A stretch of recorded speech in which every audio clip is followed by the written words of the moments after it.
So hello guys, welcome back to my channel Jhuma অফিসিয়ালে সবাইকে স্বাগত। সবাই কেমন আছো? আশা করি ভালো আছো। আমি খুবই ভালো আছি। চলে এসেছি আর একটা নতুন ভিডিও নিয়ে। আজ হচ্ছে দাদার বিয়ে, তার জন্য আমরা দুজনে যাচ্ছি বিয়ে বাড়িতে।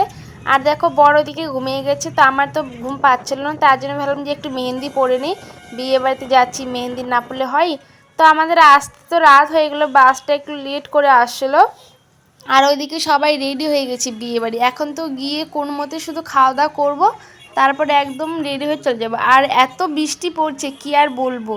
তো বৃষ্টির মধ্যেই তো আমরা চলে আসি। একটা বড় বাস করেছিল, তো এই দেখো আমরা সবাই বাসে আসছি। তো আমার বর কিন্তু আমার সাথে আসেনি, ও হচ্ছে বরের গাড়িতে আসছে, তার জন্য ও আর আমার সাথে নেই। তো এইখানে চলো সবাই আমরা চলে আসছি এখন বিয়ে বাড়িতে, বরযাত্রী চলে আসছি। তো এখন আমরা যাচ্ছি, আর এদিকে কিন্তু বৃষ্টি পড়ছে একটু একটু করে। তো ওই দেখো দাদারা সবাই এইখানে বম ফুটাচ্ছে। আর ওই যে দেখো সাইডে হচ্ছে দাদা ভেতরেই, গাড়ির ভেতরেই বসে আছে, বরকে বরণ টরণ হয়তো করছে।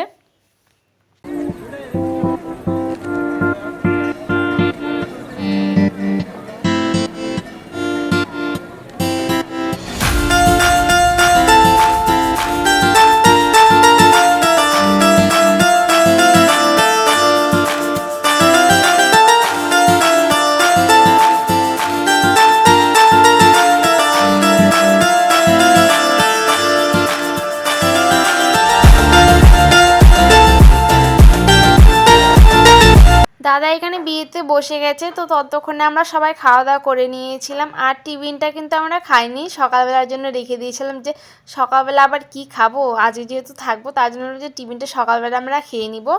তার জন্যই দেখো টিফিনটা খাওয়া হয়নি। এখানে এখন বৌদিকেও বের করে দিল। আর এই যে দেখো বর মশাইয়ের এতক্ষণ সময় হলো আমার কাছে আসার জন্য। আর আজকে এতটা গরম লাগছিল কি আর বলবো। তো বিয়ে বাড়ির সমস্ত কিছু শেষ হয়ে গেছে, আর ওইদিকে বর বউ খেতে গেছে। আর এদিকে দেখো বর মশাই সোফাতেই বসে বসে ঘুমাচ্ছিল, আর আমি তো সমস্ত কিছু গয়নাগাটি খুলছিলাম। সবাই চলে গেছে, মানে যে যার বাড়িতে থাকার জন্য চলে গেছে। কোথায় যে সবাই চলে গেছে বুঝতেও পারিনি। তো এইদিকে আমি আমার বর একদম মানে পড়ে গেছে এইখানে। এখন আমরা কোথায় শোবো জানি না। তো এইখানে সমস্ত কিছু খুলে নিচ্ছিলাম আমি, যে কি করবো বসে দেখে। আর এগুলো ভালো লাগছিল না আমার, মানে এত গরম লাগছে। আর এদিকে ঘুমও পেয়েছে, অনেক রাত হয়ে গেছে। আমার বর তো সহ্য করতে না পেরে সোফাতেই ঘুমিয়ে পড়েছে। তারপরে এখানে আমার বৌদির মা এসে আমাদের একটা বাড়িতে নিয়ে গিয়েছিল, যে ওই বাড়িতেই আমরা থেকেছিলাম।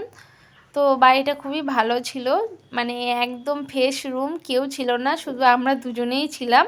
মানে সমস্ত কিছু রাখা টাকা কোনো সমস্যা হয়নি। আর আমরা ওই বাড়িটাতে ছিলাম, সমস্ত বরযাত্রী ছিলাম। উপরে বাইরে থেকে কেউ যাচ্ছিল না, তার জন্য জিনিস টিনিস রাখাও কোনো সমস্যা হয়নি। তো চলো আমরা এখন যাব শুতে, অনেক রাত হয়ে গেছে। আর আমি তো গুছাতে পড়েছি, মানে এখন এত ভরে গেছে ব্যাগটা যে কিচ্ছু রাখতে পারছি না। বাড়ি থেকে নিয়ে আসলাম, বেশ ফাঁকাই ছিল। আর এখন এত ভরে গেছে, মানে গয়নাঘাটি সমস্ত কিছু খুলে রাখছি, এখন আর মানে ধরছি না ব্যাগটাতে। এদিকে তো ব্যাগের অবস্থাটাও খারাপ হয়েছে। মনে হচ্ছে এই ফার্স্ট টাইম মনে হচ্ছে কোনো বিয়ে বাড়িতে গিয়ে কোনো সমস্যা হয়নি, থাকা শোয়া একদম বিন্দাসে থাকতে পেরেছি। তবে সারা রাত বৃষ্টি হয়েছে প্রচুর, যার জন্য লাইনটা ছিল না, আর আমার ফোনে চার্জার ছিল না, তার জন্য ভিডিও টিডিও কিচ্ছু বানাতে পারিনি। ওকে, ভিডিওটি কেমন লাগলো অবশ্যই জানাবে, ভালো লাগলে একটা লাইক করবে। খুব তাড়াতাড়ি আসি নেক্সট ভিডিও নিয়ে। কাল হচ্ছে বাসি বিয়ে, সেই ভিডিওটি খুব তাড়াতাড়ি তোমাদের সাথে শেয়ার করব। সবাই ভালো থাকবে, সুস্থ থাকবে, সবাইকে বাই, গুড নাইট।